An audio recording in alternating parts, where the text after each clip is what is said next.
Hello welcome to chemistry inter. कैसे हैं आप लोग?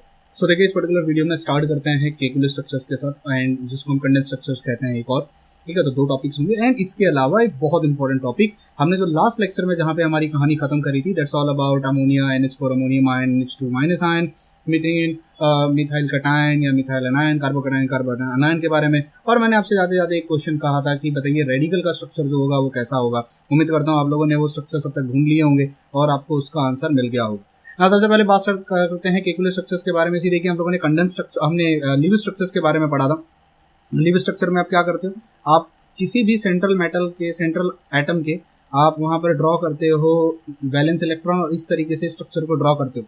हाँ, इसी स्ट्रक्चर को अगर एक फॉर्मूले में लिख दिया जाए, जिसको लिख दिया जाए CH4 इस तरीके से, यानी कार्बन के साथ चार स्ट्रक्चर हो गए, तो हम उसे, या इसको हम इस तरीके से फॉर्म में बना दें कि मान लीजिए carbon bond hydrogen, bond hydrogen, bond hydrogen, bond hydrogen, बिना डॉट्स के, यानी बिना लिविस स्ट्रक्चर में हम डॉट्स बनाते हैं जो ये दिखाता है कि देखिए वहाँ पर इलेक्ट्रॉन प्रेजेंट है। और अगर इसी को मैं इस तरीके से लिख दूँ कि ये हो जाता है फॉर्मूले के फॉर्म में CH4, तो ये मेरे पास तीन टाइप के डिफरेंट स्ट्रक्चर्स हो गए। पहला जिसको हम कहते हैं Lewis dot and cross structure, यहाँ पे आप यहाँ क्रॉस बनाते हो, अलग एटम के इलेक्ट्रॉन्स को ड्रॉ करते हो। दूसरा हमारे पास हो गया केकुलस स्ट्रक्चर, और तीसरा हमारे पास हो गया जिसको कहा जाता है कंडेंस्ड स्ट्रक्चर। तो तीनों चीजें मैंने यहाँ लिखी हुई, दो चीजें मैंने लिखी हुई। लिविस स्ट्रक्चर हम ऑलरेडी देख चुके हैं।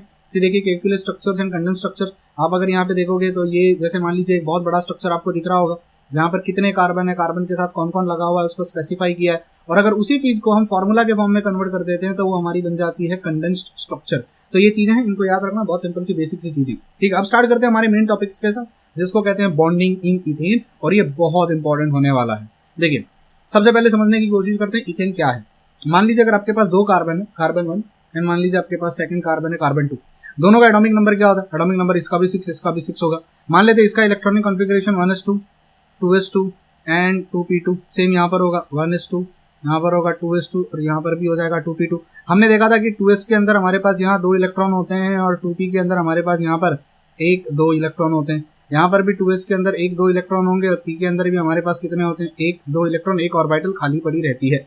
अब सपोज कीजिए कि इस कार्बन को कहीं से 4 हाइड्रोजन मिल जाएं, या मान लीजिए बहुत ज्यादा हाइड्रोजन है, अच्छे खासे हाइड्रोजन है, और 4 हाइड्रोजन इसके लिए भी अवेलेबल हो। तो अगर दोनों कार्बन को 4 हाइड्रोजन अवेलेबल हो तो वो एक दूसरे का मुंह भी नहीं देखेंगे, क्योंकि वो इंडिपेंडेंट रहना पसंद करेंगे। और इंडिपेंडेंट में सिंस यहाँ पे 4 हाइड्रोजन हैं, वही फंडा होगा मीथेन वाला, एक इलेक्ट्रॉन यहाँ से लेके यहाँ जंप करवाया जाएगा। हाइड्रोजन के प्रोसेस, हाइड्रोजन का करीब आना, ये प्रोसेस ही उसे एनर्जी प्रोवाइड कराएगा, जिससे कि वो इलेक्ट्रॉन एक जगह से जंप होकर दूसरी जगह चले जाएंगे, और वहां पे एक्साइटेड स्टेट क्रिएट हो जाएगी। 4 अनइक्वल अनहाइब्रिड इलेक्ट्रॉन्स हो जाएंगे। अनहाइब्रिड इलेक्ट्रॉन्स की वजह से वो 4 इलेक्ट्रॉन्स आएंगे और हाइड्रोजन के साथ बॉन्ड बनाएंगे और मीथेन बनेगा। ये हम लोगों ने लास्ट के कुछ वीडियोस में देखा। लेकिन मान लीजिए अगर कुल मिला के सिर्फ 6 हाइड्रोजन प्रेजेंट हो, तब क्या हो? अगर दोनों कार्बन के लिए सिर्फ 6 हाइड्रोजन प्रेजेंट हो, तो भाई सीधी सी बात है, 3 हाइड्रोजन जो होंगे इस कार्बन के हिस्से में आएंगे, और 3 हाइड्रोजन जो होंगे वो इस कार्बन के हिस्से में आएंगे। तो इस पर्टिकुलर केस में कार्बन और कार्बन जो है वो सेटिस्फाइड नहीं हुए, वो सैचुरेटेड नहीं हो पाएंगे। तो क्या होगा? तो ये 3 हाइड्रोजन की प्रेजेंस में इलेक्ट्रॉन तो एक्साइटेड होगा, क्योंकि 3 हाइड्रोजन आया तो 3 इलेक्ट्रॉन तो चाहिए। तो एक्साइटेड स्टेट वही होगी जो नॉर्मली होती है। यहाँ से एक इलेक्ट्रॉन यही हो जाएगा, 1 2 3, यहाँ पर भी वही होगा, एक इलेक्ट्रॉन वही होगा, और दूसरे जो बाकी के 2 इलेक्ट्रॉन्स हैं वो एक्साइटेड स्टेट में ऐसे चले जाएंगे। अब देखिए, इस कार्बन के पास तो 3 हाइड्रोजन है, इस कार्बन के पास 3 हाइड्रोजन है। तो एक कार्बन अगर मान लीजिए 3 हाइड्रोजन के साथ बॉन्ड बना सकता है, ये वाला कार्बन अगर 3 हाइड्रोजन के साथ बॉन्ड बना सकता है, तो कार्बन आपस में गुफ्तगू करके कहेंगे भैया एक बॉन्ड हम आपस में भी तो बना सकते हैं, we can make a single bond together. तो यहाँ पर कार्बन का भी एक सिंगल बॉन्ड बन सकता है, और यहीं से कार्बन की फैमिली शुरू होती है, और हमें मिलता है सेकंड कार्बन का कंपाउंड। और यहाँ पर हाइब्रिडाइजेशन होते समय हाइब्रिडाइजेशन वही होगी, 4 ऑर्बिटल्स आएंगे, 4 ऑर्बिटल्स आपस में मिलेंगे इस तरीके से, 1 2 3 4, 1 2 3 4। ये वाला कार्बन जो होगा वो वाला कार्बन भी टेट्राहेड्रल ज्योमेट्री में जाएगा, एक ऑर्बिटल ऊपर, एक ऑर्बिटल नीचे, एक ऑर्बिटल यहाँ पे, एक ऑर्बिटल इस शेप में। और ये वाला कार्बन भी हाइब्रिडाइजेशन में जाएगा, सेम ऑर्बिटल्स को इस तरीके से अपने आप को अरेंज करेगा टेट्राहेड्रल ज्योमेट्री में। अब सिंस दोनों कार्बन टेट्राहेड्रल ज्योमेट्री में आए हैं, हम इसको प्लॉट कैसे करेंगे? मान लीजिए अगर ये कार्बन होता है यहाँ पे, इसका एक ऑर्बिटल ऊपर होता, तो मैं लाइन के साथ ड्रॉ करूँ, इट वुड बी बेटर, मैं लाइन के साथ ड्रॉ करता हूँ।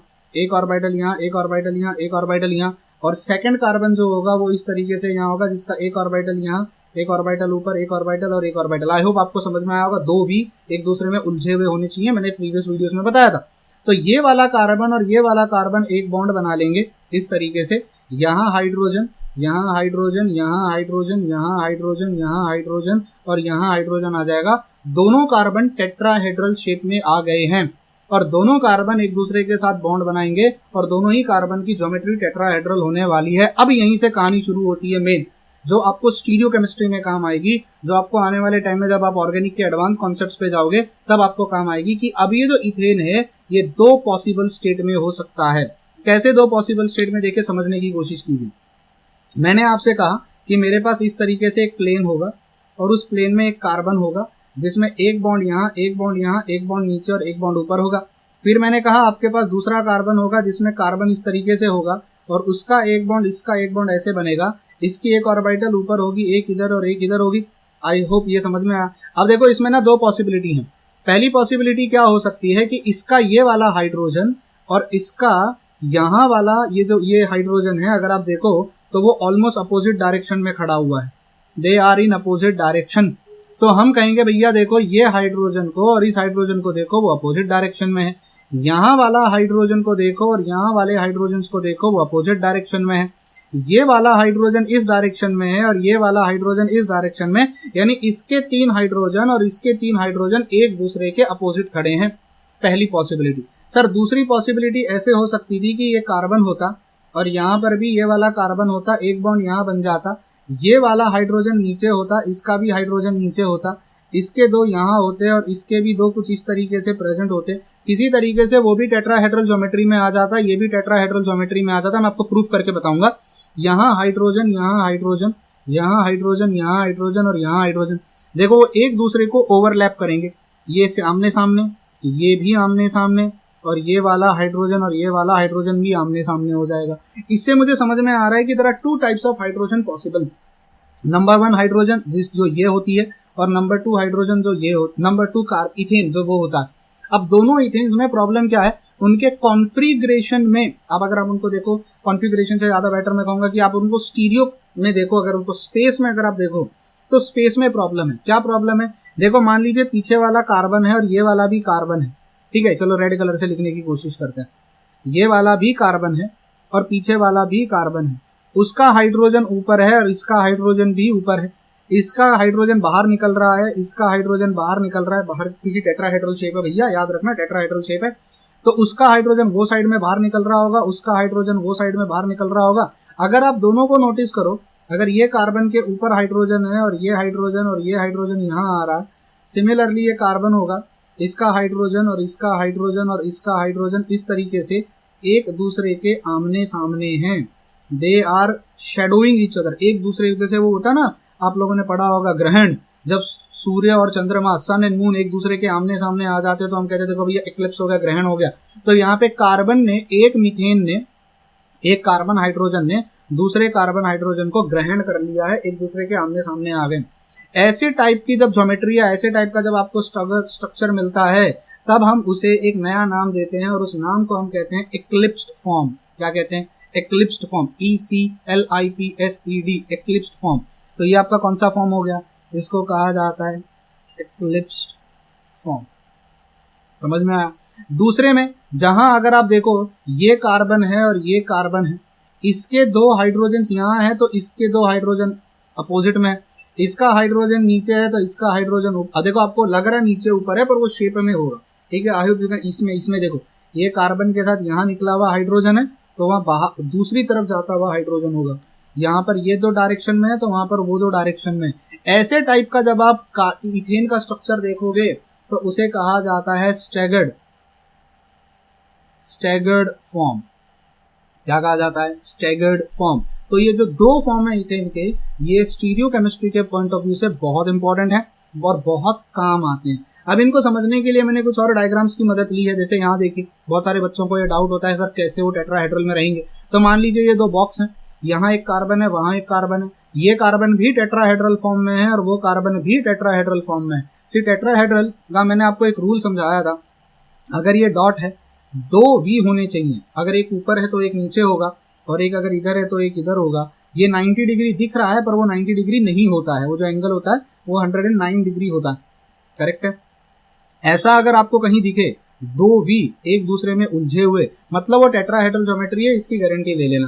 तो अगर आप यहाँ कार्बन को देखो, एक वी तो यहाँ हो गया और दूसरा वाला भी ये हो गया, देखो ये एक वी हो गया और वो दूसरा वी हो गया, तो ये एक टेट्राहेड्रल है। इस कार्बन को देखो तो ये एक वी हो गया और ये दूसरा वी हो गया, ये भी टेट्राहेड्रल है। लेकिन अनफॉर्चुनेटली अगर आप ध्यान से देखें, इसका हाइड्रोजन जब ऊपर आएगा तब उसका हाइड्रोजन वो नीचे आएगा। जब इसके दो हाइड्रोजन यहाँ होंगे, तब इसके दो हाइड्रोजन ऊपर की तरफ होंगे। मतलब ये कौन सा फॉर्म हो गया, ये स्टैगर्ड फॉर्म हो गया। कौन सा फॉर्म हो गया ये स्टैगर्ड फॉर्म है। इसको एक्सप्लेन करने के लिए मैंने अपने टेबल से, मेरे पास ये दो टेबल के कुछ होते हैं, इनका मैंने यूज किया इस डायग्राम को समझाने के लिए, ताकि आपको ये चीज अच्छे से समझ में आए।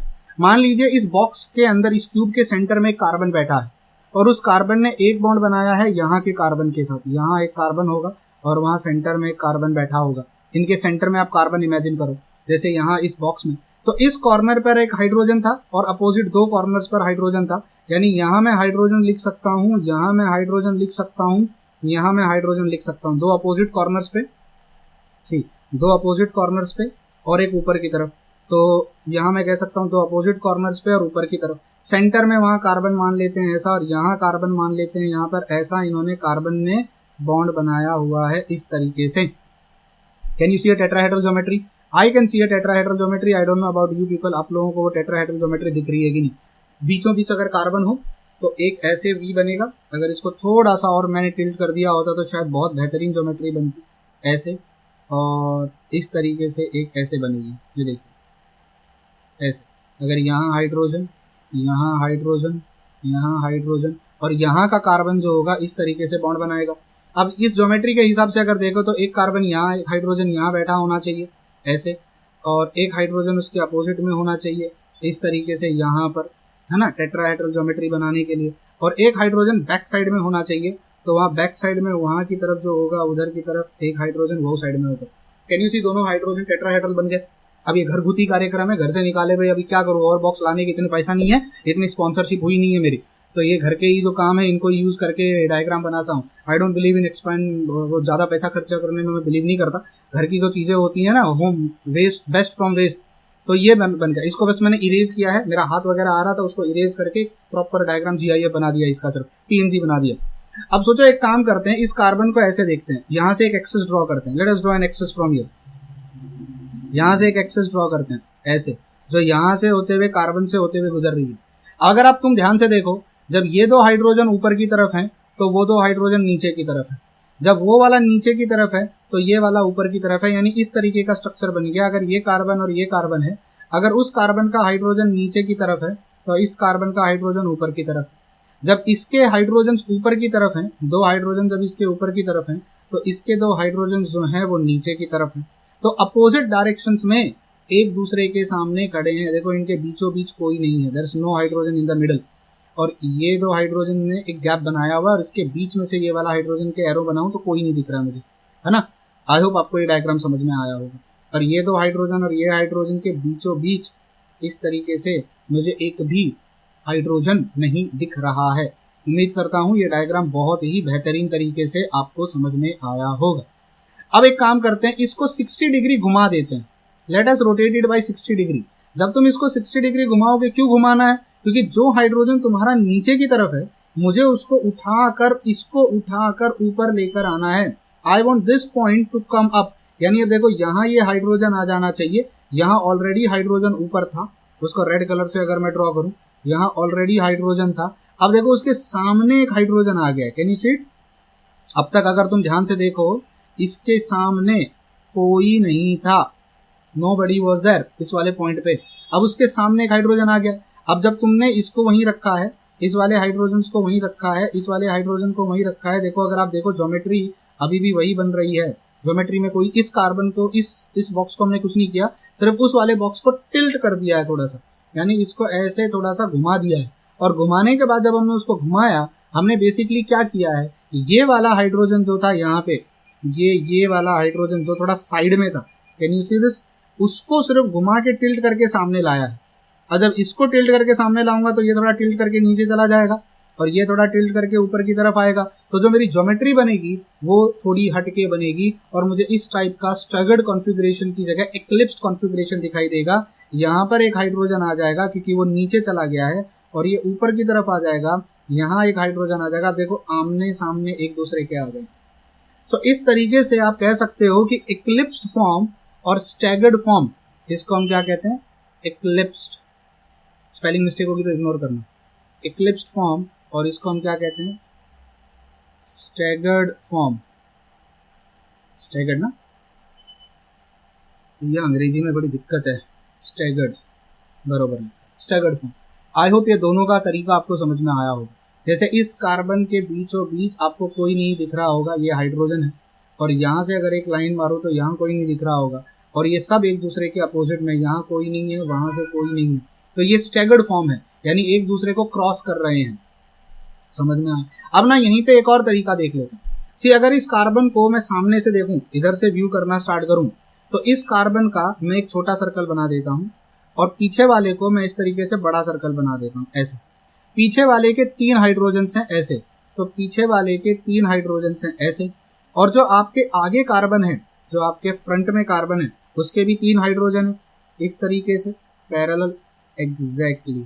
तो ये जो हमारे पास नया तरीका आया, इसको हम सोहर्स फॉर्म कहते हैं, सोहर्स प्रोजेक्शन कहते हैं, सॉरी इसको हम न्यूमैन प्रोजेक्शन कहते हैं। न्यूमैन प्रोजेक्शन, सोहर्स प्रोजेक्शन अलग होता है। तो कैन यू सी दिस? हमने ये न्यूमैन प्रोजेक्शन बनाया। तो अगर एक्लिप्स्ड इथेन होगा, अगर एक्लिप्स इथेन होगा जहां पर कार्बन कार्बन के और हाइड्रोजन हाइड्रोजन ने एक दूसरे को एक्लिप्स्ड करके रखा होगा इस तरीके से, तब हम वहां पे ये डायग्राम बनाते हैं। अगर मुझे इसी का डायग्राम बनाना होता इसका, तो मैं एक छोटा सा सर्कल बनाता, एक बड़ा सर्कल बनाता। मान लेते हैं ये कार्बन नंबर 1 है और ये कार्बन नंबर 2 है। तो कार्बन नंबर 1 का अगर मान लीजिए इस तरीके से है, तो कार्बन जो 2 होगा उसका इस तरीके से डायग्राम आएगा, यानी ये हाइड्रोजन्स यहाँ होंगे तो पीछे वाले के जो हाइड्रोजन्स होंगे वो अपोजिट, और इनके बीच में जो एंगल बनेगा, इनके बीच में जो एंगल बनेगा, ये जो एंगल बनेगा ये 60 डिग्री का होता है। कितने डिग्री का होता है? मतलब अगर मैं इस हाइड्रोजन को, यानी किसी भी एक कार्बन को देखो ऐसे समझ सकते हो, ये और यहाँ से यहाँ का जो ये एंगल होता है ये 60 डिग्री का होता है। या तो इस कार्बन को या इस कार्बन को, किसी को भी अगर 60 डिग्री से रोटेट कर दूं तो एक्लिप्स्ड फॉर्म और स्टैगर्ड फॉर्म के बीच में सिर्फ 60 डिग्री के रोटेशन का फर्क होता है, और वो चाहे तो एक दूसरे फॉर्म में आप एक दूसरे को कन्वर्ट कर सकते हो। उम्मीद करता हूं ये फंडा, अगर मान लीजिए यहाँ ये प्लेन है इस तरीके से, और यहाँ से अगर एक लाइन को गुजारी जाए इस तरीके से ऐसे, तो 60 डिग्री रोटेट करने पर या तो उसको या तो इसको, दोनों में से किसी भी एक कार्बन को 60 डिग्री से रोटेट कर दो, आपको एक्लिप्स फॉर्म मिल जाएगा। तो ये आप एक दूसरे में इंटर कन्वर्ट कर सकते हो। डबल एरो डाल देता हूँ। उम्मीद करता हूँ फंडा समझ में आया होगा। अब देखो इसी से रिलेटेड मैंने यहाँ डायग्राम बनाए हैं। अब इनको हम एक और प्रोजेक्शन फॉर्मूला जिसको कहते हैं सोहर्स रिप्रेजेंटेशन के फॉर्म में भी लिख सकते हैं। अब ये सोहर्स और न्यूमैन, एक और होता है फिशर प्रोजेक्शन। फिशर को मैं फिलहाल नहीं समझाना चाहता यहाँ पे, फिशर थोड़ा कॉम्प्लिकेटेड है, पर सोहर्स और न्यूमैन ये दोनों याद रखना। इनके ऊपर बहुत सारे question JEE, NEET, NET, JAM, जितने कॉम्पिटिटिव एग्जाम की आप तैयारी कर लो, वो 11th-12th का हो या बीएससी एमएससी का हो, आपको कहीं ना कहीं क्वेश्चन इसके ऊपर पक्का मिलेंगे। और ऑर्गेनिक केमिस्ट्री की तो जान है ये मैं इसलिए नहीं पढ़ा रहा हूँ कि कॉम्पिटिटिव एग्जाम में क्वेश्चन आएगा। ये आप यूं समझ सकते हो, आप होटल में गए हो और होटल में वेटर ने आपको पानी ला के दिया, मैं वेटर हूँ, आप खाना खाने आए हो और मैं आपको ये पानी पिला रहा हूँ ताकि आप गला साफ कर लो। ऑर्गेनिक केमिस्ट्री का जब मैं खाना परोसूंगा तो उसे खा सको।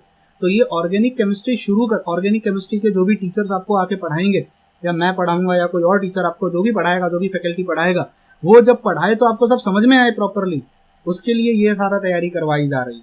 उम्मीद करता हूँ समझ में आया। तो सोहर्स फॉर्मूला समझना बहुत डिफिकल्ट नहीं है। देखो ये वाला हाइड्रोजन और ये वाला हाइड्रोजन आमने सामने है, ये वाला हाइड्रोजन आमने सामने है, ये हाइड्रोजन आमने सामने, मतलब ये कौन सा हो गया? एक्लिप्स्ड फॉर्म हो गया, एक्लिप्स्ड फॉर्म। और अगर वो अपोजिट हो जाते तो वो क्या हो जाते? तो वो हो जाते थे आपके स्टैगर्ड फॉर्म में। तो एक्लिप्स्ड फॉर्म और स्टैगर्ड फॉर्म बहुत जरूरी है। आई होप यहाँ तक का लॉजिक आपको समझ में आया होगा। अब आप चाहो तो यहाँ पे मैं डायहेड्रल एंगल के बारे में भी बता दूं। देखो जो चीज मैंने आपको लिखी हुई यहाँ पे भी लिखी हुई है कि ये जो दो एंगल है इस हाइड्रोजन और इस हाइड्रोजन के बीच का जो डिफरेंस, आई होप आपको ये डायग्राम समझा। ये डायग्राम समझा। सर्कल यानी पीछे वाला हाइड्रोजन मान सकते हो और डॉट मतलब फ्रंट वाला हाइड्रोजन मान सकते हो। ये सामने वाला आप सामने से देख रहे हो, आप मतलब आप यहाँ से इस नजरिए से आप उसको देख रहे हो, ऐसे इस नजरिए से, इस एंगल से। तो जब आप इस एंगल से देखोगे तो ये आपका फ्रंट वाला कार्बन हो गया और ये आपका बैक वाला कार्बन हो गया। तो बैक वाले कार्बन के हाइड्रोजन, फ्रंट वाले कार्बन के हाइड्रोजन, इस तरीके से हम उसको प्लॉट करते हैं। अब देखो भाई, मेरे को पागल कुत्ते ने नहीं काटा है कि मैं आपको ये सारी चीजें सिखा रहा हूँ यहाँ पे, ठीक है, आपका टाइम बर्बाद कर रहा हूँ। ये सब चीजें जब आप जैसे जैसे आगे बढ़ोगे ऑर्गेनिक में काम आने वाली हैं। आई होप न्यूमैन, सोहॉर्स, इथेन के दो अलग अलग फॉर्म, डायहेड्रल एंगल क्या होता है समझ में आया होगा। अब एक क्वेश्चन आया था, ये आई डोंट नो जेई का है नीट का है, मुझे नहीं पता मैंने कहाँ से उठाया, पर मुझे ये आई थिंक नीट का क्वेश्चन है। The dihedral angle of least stable conformer of ethane is. अब भैया मुझे बताओ इथेन के कितने कॉन्फॉर्मर होते हैं, इथेन में कितने कॉन्फॉर्मर्स होते हैं। कॉन्फॉर्मर्स का मतलब होता है जिनके कॉन्फॉर्मेशन में फर्क आए। तो ये याद रखना, इथेन में दो आइसोमर पॉसिबल हैं, दो कॉन्फॉर्मेशन। पहली कॉन्फॉर्मेशन एक्लिप्स्ड, और दूसरी कॉन्फॉर्मेशन स्टैगर्ड। अब इन्होंने पूछा गया था कि जो लीस्ट स्टेबल कॉन्फॉर्मर होगा, जो सबसे कम स्टेबल होगा, उसके बीच में उस कार्बन में डायहेड्रल एंगल कितना होगा। अब देखो भैया, डायहेड्रल एंगल तो हमें ये समझ में आ गया कि ये हाइड्रोजन और ये हाइड्रोजन को अगर आप देखो तो वो एक लाइन में प्रेजेंट है।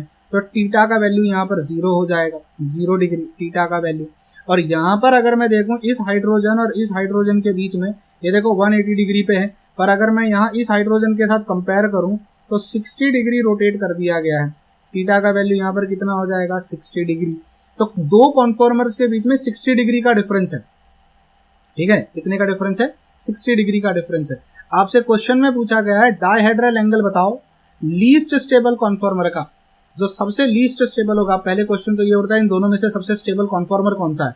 क्या एक्लिप्स कॉन्फॉर्मर स्टेबल होता है कि स्टैगर्ड कॉन्फॉर्मर स्टेबल होता है। तो ये याद रखना, जो स्टैगर्ड होता है ना, स्टैगर्ड वो ज्यादा स्टेबल होता है। तो आप इस चीज को देखिए अभी आराम से, आपको सबसे स्टेबल कॉन्फ़िगरेशन जो मैं कह रहा था, तो सबसे स्टेबल कॉन्फॉर्मेशन जो यहाँ पर होगी वो होती है आपकी स्टैगर्ड कॉन्फॉर्मेशन। क्योंकि स्टैगर्ड में आपके जो एटम्स होते हैं वो एक दूसरे से दूर होते हैं, तो जो रिपल्शन वाला फैक्टर होता है ना कि एटम एक दूसरे को रिपेल करेंगे, वो रिपल्शन वाला फैक्टर बच जाता है। जब आप आमने सामने आके खड़े हो जाते हो तो रिपल्सिव फैक्टर जो होता है वो इंक्रीज हो जाता है। और ये तो फिर भी एग्जाम्पल है। सोचिए इस हाइड्रोजन की जगह अगर यहाँ पे एक और कार्बन जिसके साथ 3 हाइड्रोजन लगे होते, बल्कि ग्रुप अगर आ जाता, तो फिर तो और भी रिपल्शन इंक्रीज हो जाता। तो जो से आप जैसे जैसे आप हायर ऑर्गेनिक केमिस्ट्री में जाओगे, यही सब चीजें आप वहाँ पे पढ़ोगे कि अगर किसी ग्रुप को वहाँ पे सब्स्टिट्यूट कर दिया जाए, अगर कोई और चीज वहाँ पे आके अटैक हो जाए, तो फिर एक्लिप्स फॉर्म होगा कि स्टैगर्ड फॉर्म होगा। पर बेसिक ज्योमेट्री आपको समझ में आ गई कि एक्लिप्स फॉर्म क्या होता है, स्टैगर्ड फॉर्म क्या होता है। सबसे स्टेबल इसमें क्या होता है, इसमें सबसे स्टेबल होता है स्टैगर्ड फॉर्म से। इसके बाद है ना, मैं आप लोगों के साथ एक वीडियो शेयर करूंगा। वो जो वीडियो है वो मेरा इसका है, सिमेट्री एलिमेंट्स का एक वीडियो है। यहाँ पे मैंने सिमेट्री एलिमेंट्स को समझाने की कोशिश करी है, और वो वीडियो हो सके तो आप यूट्यूब पे भी जाके चेक करना, जहाँ पर मैंने इथेन के अंदर कितने अलग अलग geometry element, symmetry element possible हैं, वो मैंने बताया। वहाँ पे डायहेड्रल एंगल को समझना बहुत ईजी और बहुत आसान हो जाएगा, जो आपको बहुत मदद करेगा। सी यहाँ पर जो डायहेड्रल एंगल है वो 60 डिग्री है इन दोनों के बीच में, जो कि स्टैगर्ड फॉर्म है। और यहाँ पर जो डायहेड्रल एंगल है वो 0 है। मतलब मेरे पास अगर इस क्वेश्चन का आंसर निकालूं तो दो ही ऑप्शन आ सकते हैं, या तो 60 या तो 0। तो 180 और 120 तो ऑप्शन ही चला गया। अब मुझे सिर्फ या तो 60 या तो 0 करना था। डायहेड्रल में लीस्ट स्टेबल कॉन्फॉर्मर कौन सा होता है, अभी आप पता करो, अकॉर्डिंगली आंसर आप अपना चूज करके डाल सकते हो। तो उम्मीद करता हूं इस पर्टिकुलर वीडियो से इथेन की ज्योमेट्री, इथेन के दो कॉन्फॉर्मर, ये वर्ड याद रखना है, मेरे को भी याद नहीं रहता है, कॉन्फॉर्मर्स, कॉन्फॉर्मेशन, कॉन्फॉर्मर्स, ये हमने पढ़े। ये आने वाले टाइम में ऑर्गेनिक में आपको मदद करेंगे। मिलते हैं अगले वीडियो में, जहां पे हम बात करेंगे अल्कीन। अच्छा, एक और मैं बात बताने वाला हूँ, वीडियो का ही खत्म कर रहा हूँ। देखो सुनो, यहाँ पर अगर आप एक चीज नोटिस करो तो कार्बन बॉन्ड कार्बन हुआ, यहाँ पर हाइड्रोजन आया, यहाँ पर हाइड्रोजन आया मान लेते हैं, और या ऐसे मान लेते हैं, चलो यहाँ हाइड्रोजन आया, यहाँ हाइड्रोजन आया, यहाँ हाइड्रोजन, यहाँ हाइड्रोजन, और ऐसे मान लेते हैं हाइड्रोजन आया। क्या एक कार्बन ने 4 अलग अलग बॉन्ड बनाए? जी हाँ। क्या इस कार्बन ने 4 अलग अलग बॉन्ड बनाए? जी हाँ। यानी ये क्या है, ये एक सैचुरेटेड कंपाउंड है, जिसको हम CH3 बॉन्ड CH3 के फॉर्म में लिख सकते हैं। अब सबसे इंपॉर्टेंट चीज आपको यहाँ ध्यान देनी है, अगर मान लीजिए यहाँ पर एक कार्बन की जगह, एक हाइड्रोजन की जगह एक और कार्बन अटैच कर दिया जाता, तो डोंट यू फील उसके भी 3 होते, 3 हाइड्रोजन उसके पास आते, तो मिडिल वाले कार्बन के पास फिर सिर्फ 2 ही हाइड्रोजन लगाने की जरूरत पड़ती। तो कभी कभी ना हम एक नया चीज यूज करते हैं जिसको कहते हैं bond line formula. Bond line formula, ये बॉन्ड लाइन फॉर्मूले में हम ऐसे लिख देते हैं। इसका मतलब क्या हो गया, यहाँ एक कार्बन है, यहाँ एक कार्बन है, यहाँ एक कार्बन है, यहाँ 3 हाइड्रोजन लगे होंगे, यहाँ पर 2 बॉन्ड ऑलरेडी बन गए हैं, तो यहाँ पर एक हाइड्रोजन और यहाँ एक हाइड्रोजन लगा होगा, और यहाँ पर 3 हाइड्रोजन लगे होंगे। अब मैं ना ये 2 वीडियोस आपके साथ शेयर करूंगा जो कि बहुत एक्स्ट्रा वीडियोस होंगे। सबसे पहला वीडियो होगा जिसके अंदर मैं सिमेट्री एलिमेंट्स का एक वीडियो आपके साथ शेयर करूंगा। कोशिश करना, आप जिसको देखना वो देखे, नहीं देखना आप स्किप कर सकते हो। जिनको सिमेट्री के बारे में थोड़ा बहुत पता हो पहले से, वो लोग इस वीडियो को जरूर देखें। जिनको कुछ भी नहीं आता सिमेट्री के बारे में, भैया आप बिल्कुल मत देखना। दूसरा जो मैं वीडियो शेयर करूंगा, वो मैं वीडियो शेयर करूंगा बॉन्ड लाइन का। वो प्री रिकॉर्डेड वीडियो है जो मैंने यूट्यूब पे डाला था, आई डोंट नो आपने देखा या नहीं देखा। बॉन्ड लाइन फॉर्मूला क्या होता है उससे रिलेटेड एक वीडियो है, प्लीज उस वीडियो को जरूर देखना, वो बहुत काम का है। तो अगर आप सीक्वेंस में देखते आ रहे हो तो बहुत काम आने वाला है, बहुत जरूरी है वो। इसके बाद अगला जो वीडियो आएगा जहां पर हम बात करेंगे अल्कीन्स के बारे में। अब will speak a little bit about alkenes and will speak a little bit about alkynes. ठीक है, अल्कीन्स एंड अल्काइंस और उनकी ज्योमेट्री के बारे में। अल्कीन अल्काइंस और उनकी ज्योमेट्री हमें NMR स्पेक्ट्रोस्कोपी पढ़ने में बहुत काम आएगी। जब आप हायर ऑर्डर पे जाओगे, NMR ऑर्गेनिक में पढ़ोगे, तब आपको वहाँ पे मतलब आपको वहाँ पे कुछ इफेक्ट्स देखने मिलेंगे। अभी मैं नाम वाम नहीं देना चाहता, पता नहीं आपको आता है नहीं आता है, you don't know about it. तो आपको वहाँ पे मैग्नेटिक एनाइसोट्रॉपी या एनाइसोट्रॉपिक इफेक्ट के बारे में पढ़ने मिलेगा। तब आपको अल्कीन और अल्काइन का स्ट्रक्चर बड़ा काम आने वाला है। ठीक है, तो और अल्कीन्स के साथ ही हमारा शुरू हो जाएगा एरोमेटिक। तो थोड़ा सा आपको एरोमेटिक की दुनिया में मैं लेके चलूंगा, कुछ इंट्रोडक्शन टू दी एरोमेटिक, और एरोमेटिक के साथ ही आपका स्टार्ट हो जाएगा रेजोनेंस। तो आने वाले जितने भी अब वीडियो होंगे वो काफी इंपॉर्टेंट होंगे। देखो मैं डिटेल में नहीं जा रहा हूँ, मैं ऑर्गेनिक का टीचर नहीं हूँ, ऑर्गेनिक पढ़ाना नहीं चाहता यहाँ पे, मैं सिर्फ तुम्हें पानी परोस रहा हूँ। मेन खाना बाकी के टीचर जो भी आपको आके देंगे, और मन किया तो मैं भी दे दूंगा आपको। ठीक है, तो let's meet in the next video, till then bye bye, take care and God bless you.